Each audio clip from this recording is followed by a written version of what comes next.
warahmatullahi wabarakatuh.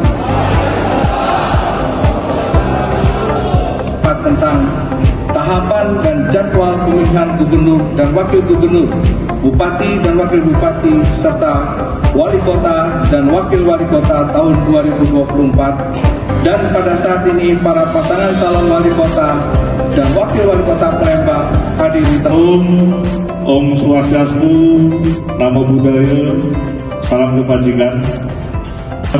Kegiatan pada pagi hari ini kami sangat berkepentingan di dalam rangka sebagai leading sektor kami, garda terdepan, guna mewujudkan terciptanya pemilu kada di kota Palembang yang damai dan kondusif. Demikian juga slogan yang selalu kita gelorakan, kota Palembang, kota yang bebas konflik atau zero konflik.